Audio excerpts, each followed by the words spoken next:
اعوذ باللہ من الشیطان الرجیم بسم اللہ الرحمن الرحیم۔ سورہ بنی اسرائیل کی چند آیتیں پڑھ رہا ہوں۔ آیت نمبر 13، آیت نمبر 14، آیت نمبر 15۔ وَكُلَّ إِنسَانٍ أَلْزَمْنَاهُ طَائِرَهُ فِي عُنُقِهِ، اور ہم نے ہر انسان کی برائی بھلائی کو اس کے گلے لگا دیا ہے۔ وَنُخْرِجُ لَهُ يَوْمَ الْقِيَامَةِ كِتَابًا يَلْقَاهُ مَنشُورًا، اور ہم قیامت کے دن اس کے لیے ایک کتاب نکالیں گے جس کو وہ کھلا ہوا پائے گا۔ اقرأ کتابک، پڑھ اپنی کتاب۔ کفا بنفسک اليوم علیک حسیبا، آج اپنا حساب لینے کے لیے تو خود ہی کافی ہے۔ من اہتدی فانما یہتدی لنفسہ، جو شخص ہدایت کی راہ چلتا ہے تو وہ اپنے ہی لیے چلتا ہے۔ ومن ضل فانما یضل علیہا، اور جو شخص بے راہ ہوتا ہے وہ بھی اپنے ہی نقصان کے لیے بے راہ ہوتا ہے۔ وَلَا تَزِرُ وَازِرَةٌ وِزْرَ أُخْرَىٰ، اور کوئی بوجھ اٹھانے والا دوسرے کا بوجھ نہ اٹھائے گا۔ وَمَا كُنَّا مُعَذِّبِينَ حَتَّىٰ نَبْعَثَ رَسُولًا، اور ہم سزا نہیں دیتے جب تک کہ ہم کسی رسول کو نہ بھیجیں۔ اس کی تشریح بہت ہی زیادہ اہم ہے، اس لیے بہت دھیان سے سنیے۔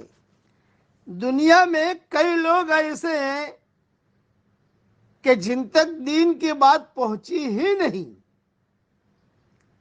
جیسے حضرت عیسیٰ علیہ السلام اور حضور صلی اللہ علیہ وسلم کے درمیان کا جو فاصلہ ہے 500-600 سال کا ہے، تو کئی لوگوں تک دین کی بات نہیں پہنچی، تو حشر کے میدان میں کیا ہوگا ان کا؟ پاگل ہے آدمی۔ اسی طریقے سے بچے ہیں چھوٹے چھوٹے، ان کا کیا ہوگا حشر کے میدان میں؟ قرآن میں تو اللہ تعالیٰ کہہ رہے ہیں وَمَا كُنَّا مُعَذِّبِينَ حَتَّىٰ نَبْعَثَ رَسُولًا، کہ ہم جو ہے کسی کو عذاب نہیں دیں گے جب تک کہ ہمارا رسول نہ پہنچے وہاں، اس تک یعنی دعوت نہ پہنچے۔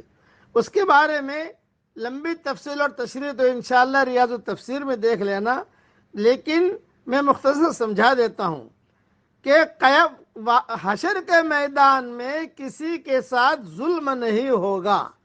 اسی طرح بہرا آدمی نے کچھ سنا ہی نہیں ہے، اسے کچھ پتہ ہی نہیں ہے بیچارے کو کہ کیا ہو رہا ہے، کیا قرآن ہے، کیا احکامات ہیں اللہ کے۔ اسی طریقے سے پاگل، اسی کے طریقے سے فاتر العقل، جس کی عقل میں فطور ہے، اور زمانے فطرت یعنی دو نبیوں کے درمیانی زمانے میں فوت ہونے والے لوگوں کا مسئلہ ہے۔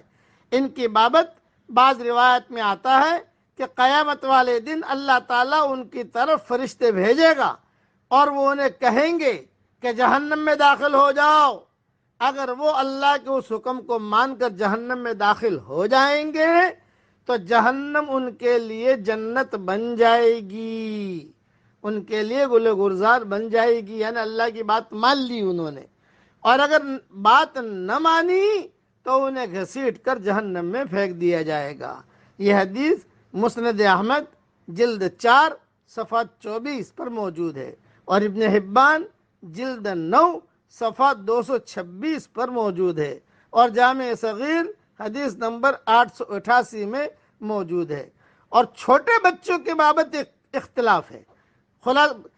مسلمانوں کے بچے تو ہر حال میں جنت میں ہی جائیں گے، چلو ان کا تو کوئی مسئلہ ہی نہیں ہے، چھوٹے بچے وہ تو جنت میں ہی جائیں گے، لیکن مشرکین کے بچوں کا کیا ہوگا؟ یہ ہے بھئی ان تک دین کی بات تو پہنچی نہیں ہے، کئی مشرکین کے بچے مر جاتے ہیں تو ان تک دین کی بات تو کوئی پہنچی نہیں، تو ان کا کیا ہوگا؟ تو اس کے بارے میں جو صحیح قول علامہ ابن کثیر نے لکھا ہے کہ میدان محشر میں ان کا بھی امتحان لیا جائے گا۔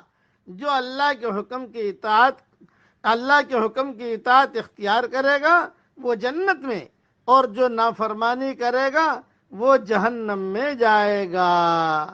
لیکن صحیح بخاری میں ایک روایت ہے کہ مشرکین کے بچے بھی جنت میں جائیں گے۔ دیکھیے صحیح بخاری جلد 3 صفحہ 251۔ اسی طریقے فتح الباری میں بھی مضمون موجود ہے۔ یہ میں نے مختصر آپ کو سمجھا دیا۔ خلاصہ کلام یہ ہے، حشر کا میدان آنا ہے، اللہ کے سامنے کھڑا ہونا ہے اور اللہ تعالیٰ کو جواب دینا ہے۔ اللہ تعالیٰ ہمیں اس دن کی تیاری کرنے کی توفیق عطا فرمائے، آمین۔ وآخر دعوانا ان الحمد للہ رب العالمین۔